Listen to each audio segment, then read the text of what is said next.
Our first question today comes from Tumblr user PsychoBillyFreakout, and he asked, what's your opinion on the current situation with Randy Blythe? For those unaware, Randy Blythe is the lead singer of the band Lamb of God, and he was arrested the other week on charges of manslaughter stemming from a 2010 incident at one of their concerts. Apparently, a fan had climbed onto stage, there was some sort of scuffle, the fan fell off stage, hit his head on the concrete, went into a coma, and died about a month later. Insofar as my opinion is concerned, from everything I've read from papers across the world, this really seems like it's sadly little more than a frustrated family trying to exploit someone for their money. First off, there's a video up on YouTube that you can see, and you can see the same guy who is the fan in question getting up on the stage a number of times and is continuously thrown off by a security guard. From the video I've seen, which does not contain the fatal incident, Randy Blythe has nothing to do with this fan whatsoever. It's always the security guard. Secondly, the fact that nothing had been said of this incident for more than 2 years until he arrived back in the country just seems a bit sketchy to me. I mean, the fan in question passed away nearly 2 years ago, and it just makes no sense to me that they would keep his arrest or want for his arrest a secret. He's a high-profile guy. It's not like it's hard to find him. Now, on the non-legal side of things, the fact remains that fans getting on stage at punk, hardcore, and heavy metal shows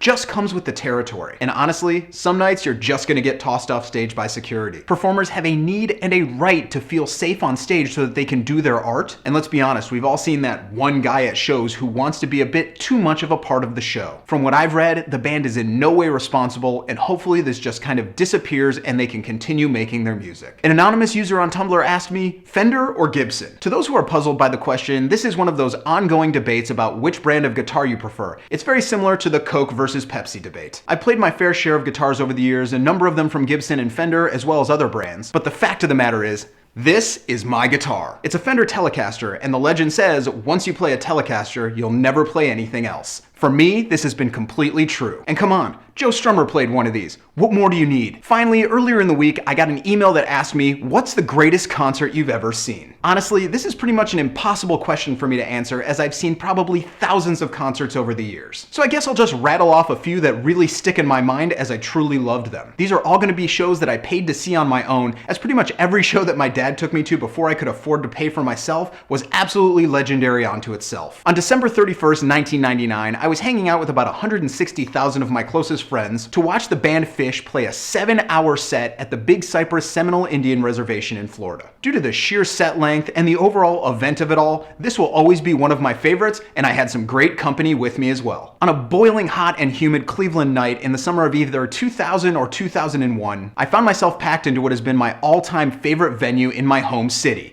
the Odeon. That evening, me and a ton of other people were there to enjoy a set from Goldfinger and Less Than Jake, and the energy was absolutely insane. The crowd went off the entire show, and while I've seen both bands a number of times, that evening was my favorite performance. Then of course, back in 2010, I flew to Brussels, Belgium to see Grinderman. I didn't go for any other reason than to see this show, and the band absolutely delivered. Every single song was phenomenal, and being an arm's length away from Nick Cave is something I will never forget. So those are a few of my favorites, but to tell you the truth, I can go on forever about great gigs that I've seen over the years. So those are my questions for this time. If you've got a question, you can email them to me at thedailyguru@gmail.com. Follow me on Twitter, Facebook, and Tumblr right here, and I'll see you guys again tomorrow.